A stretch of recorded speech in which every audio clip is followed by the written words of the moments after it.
गुंजन जल्दी जल्दी काम निपटा रही थी। दाल और सब्जी बन चुकी थी, बस फुलके बनाने बाकी थे। तभी अभिनव किचन में दाखिल हुआ और गुंजन के करीब रखे गिलास को उठाने लगा।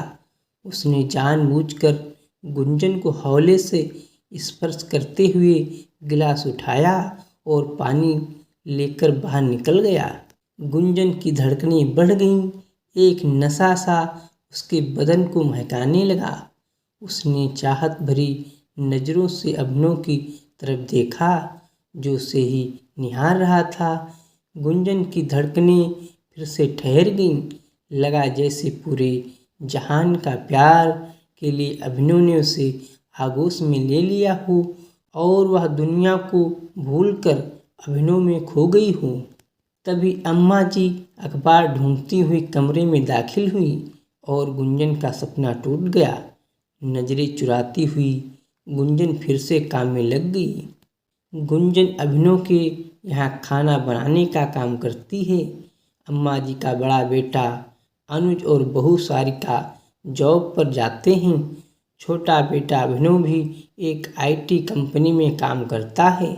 उसकी अभी शादी नहीं हुई है और वह गुंजन की तरफ आकर्षित है।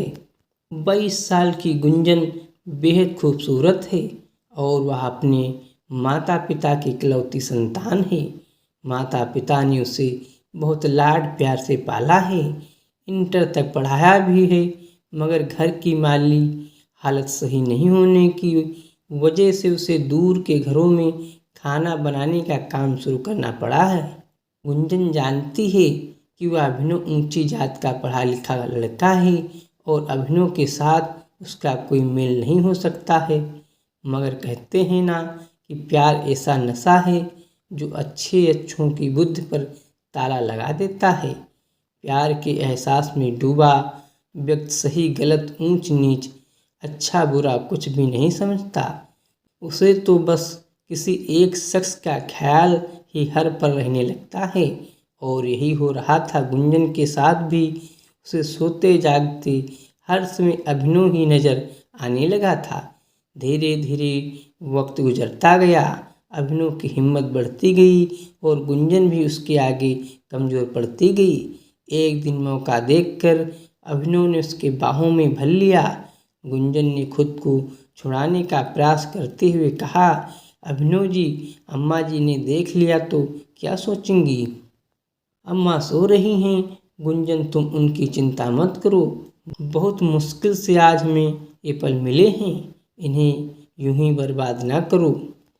मगर अभिनव जी, यह सही नहीं है। आपका और मेरा कोई मेल नहीं। गुंजन अभी भी सहज नहीं थी। ऐसी बात नहीं है गुंजन, मैं तुझसे प्यार करने लगा हूँ। प्यार में कोई छोटा बड़ा नहीं होता। बस मुझको इन जुल्फों में कैद हो जाने दे। गुलाब की पंखुड़ियों जैसे इन लबों को एक दफ़ा छू लेने दे। अभिनव किसी भी तरह गुंजन को पाना चाहता था। गुंजन अंदर से डरी हुई थी, मगर अभिनव का प्यार उसे अपनी तरफ खींच रहा था। आखिरी गुंजन ने भी हथियार डाल दिए। वह एक प्रेमी की भांति अभिनव के सीने से लग गई। दोनों एक दूसरे के आलिंगन में बंधी प्यार की गहराइयों में डूब रहे। जब होश आया तो गुंजन की आंखें छलछला गईं। वह बोली, आप मेरा साथ तो देंगे ना? जमाने की भीड़ में मुझको अकेला तो नहीं छोड़ दोगे? पागल है क्या? प्यार करता हूँ, छोड़ कैसे दूंगा? कहकर उसने फिर से गुंजन को चूम लिया। गुंजन फिर से उसके सीने में दुबक गई। वक्त फिर से ठहर गया। अब तो ऐसा अक्सर होने लगा। अभिनव प्यार का दावा करके गुंजन को करीब ले आता। दोनों ने प्यार के रास्ते पर बढ़ते हुए मर्यादा की सीमा रेखाएं तोड़ दी। गुंजन प्यार के सुहाने सपनों के साथ एक सुंदर घर संसार के सपने भी देखने लगी थी। मगर एक दिन वह यह देखकर हैरान रह गई कि अभिनव के रिश्ते की बात के लिए एक परिवार आया हुआ है। माँ बाप के साथ एक आधुनिक, आकर्षक और स्टाइलिश लड़की बैठी थी। अम्मा जी ने गुंजन से कुछ खास बनाने की गुजारिश की तो गुंजन ने सीधा पूछ लिया, ये कौन लोग हैं अम्मा जी? ये अपने अभी को देखने आए हैं। इस लड़की से अभी की शादी की बात चल रही है। सुंदर है ना लड़की? अम्मा जी ने पूछा तो गुंजन ने हाँ में सिर हिला दिया। उसके दिलो दिमाग में तो एक भूचाल सा आ गया था। उस दिन घर जाकर भी गुंजन की आंखों के आगे उसी लड़की का चेहरा घूम रहा, आंखों से नींद कोसों दूर थी।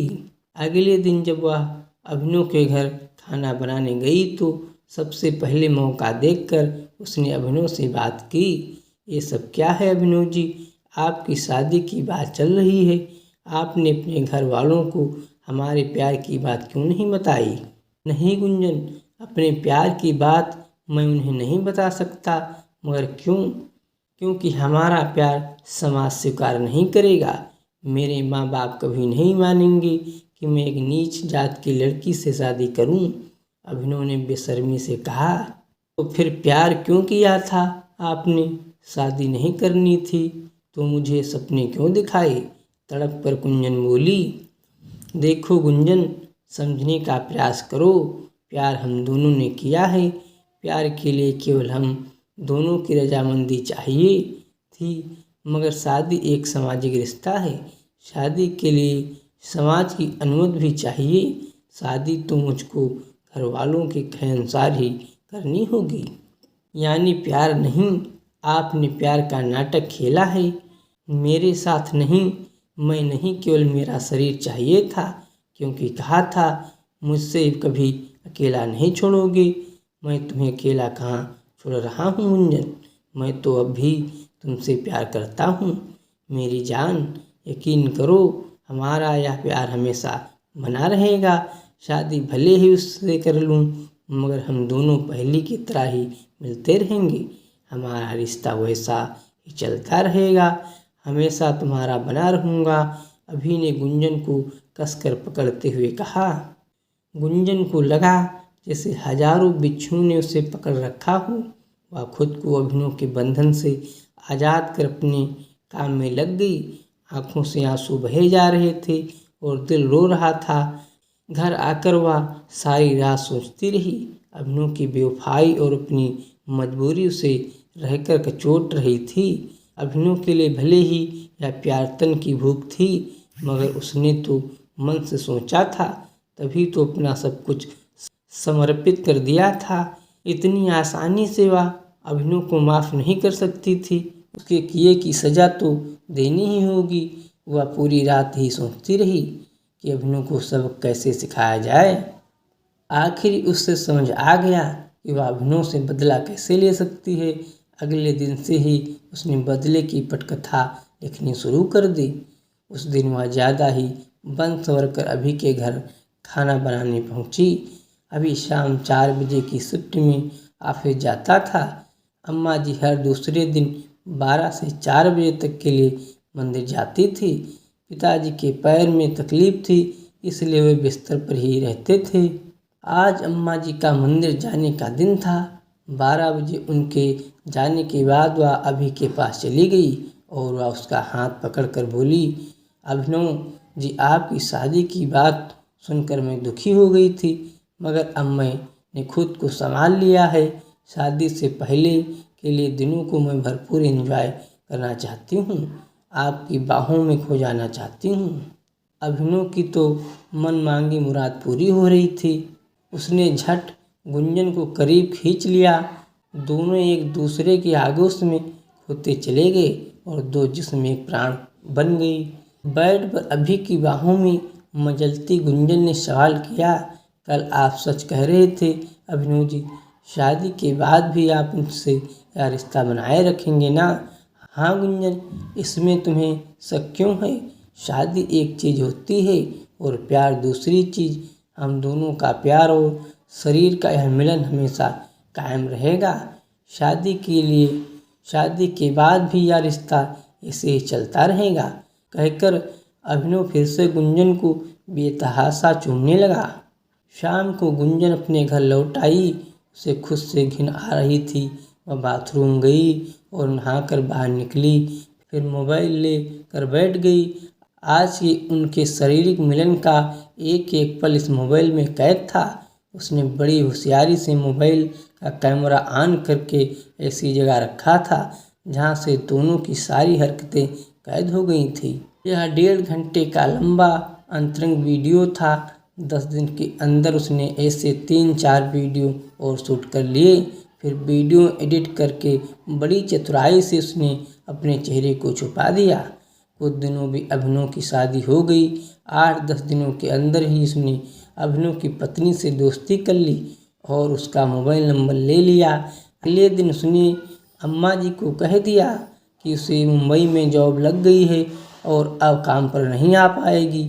उस दिन वह अभिनव से मिली भी नहीं और घर चली गई। अगले दिन सुबह सुबह उसने अपने और अभिनव के 2 आंतरिक वीडियो अभिनव की पत्नी को व्हाट्सएप कर दिए। 2 घंटे बाद उसने 2 और वीडियो व्हाट्सएप किए और चैन से घर के काम निपटाने लगी। 4 बजे के करीब अभिनव का फ़ोन आया। गुंजन को इसका अंदाज़ा पहले से था। उसने मुस्कुराते हुए फ़ोन उठाया तो सामने से अभिनव का रोता हुआ स्वर सुनाई दिया।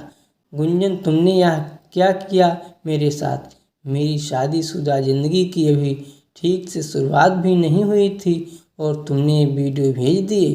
तुम्हें पता है माया सुबह से मुझसे लड़ रही है और अभी अभी सूटकेस लेकर हमेशा के लिए अपने घर चली गई। गुंजन, तुमने ये क्या कर दिया मेरे साथ? अब तुम ना घर के ना घाट के। Good bye.